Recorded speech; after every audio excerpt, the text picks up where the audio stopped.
Hey, everyone. This is Ebony Vaughn. And as always, I come to you by way of Nexus Wellness Group and also Triple G Living God Goes and Grind, where we are overcoming obstacles, we are slaying giants, and we are walking in our God-given authority and assignment on earth. Guys, I'm so excited about always coming to you to share with you something that I believe can build you, can equip you, and empower you for purpose. And today, I want to talk about my new book that is coming out, When Tension Teaches. Oh my God, this is an amazing book.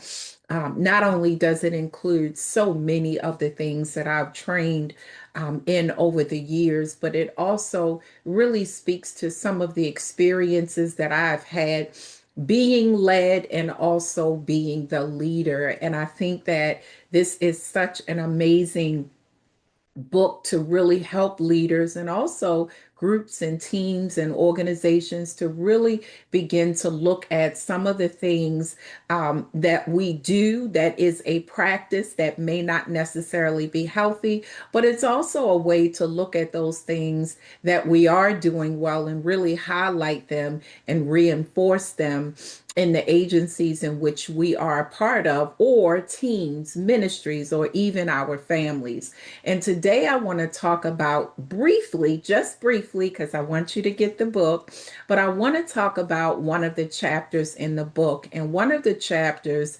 that I have designed in this book is called Reaction, From Reaction to Design. You get that? From reaction to design. And this has everything to do with us as leaders looking at how we respond to different scenarios in our particular organizations, ministries, families, wherever you are.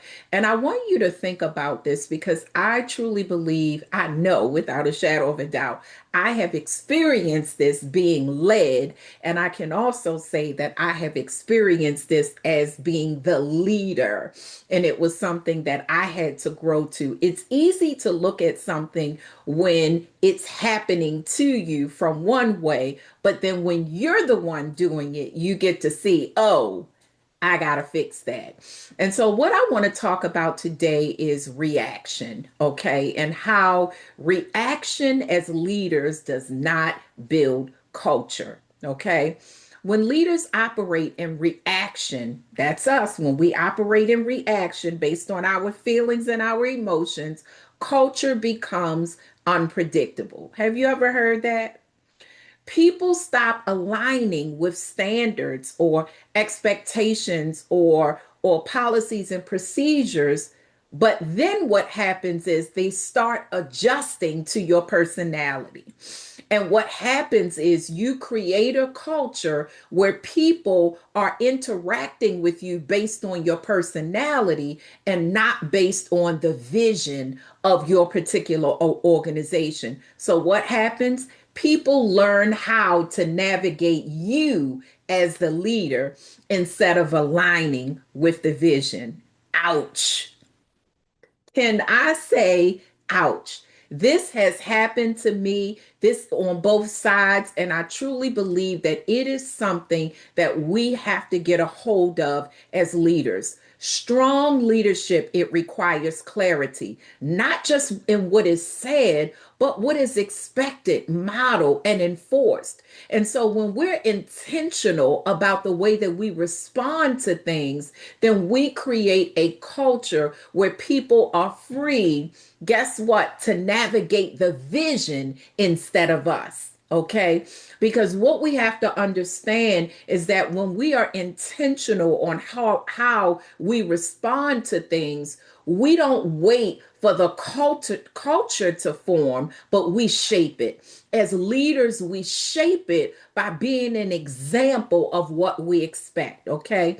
And so when we are intentional as leaders, we define accountability, we establish communication norms, we model how conflict is handled, and we do it consistently. Listen, I truly believe that this is so important because so many ministries, organizations, communications teams, they are often responding to the personality of the leader as opposed to embracing the vision.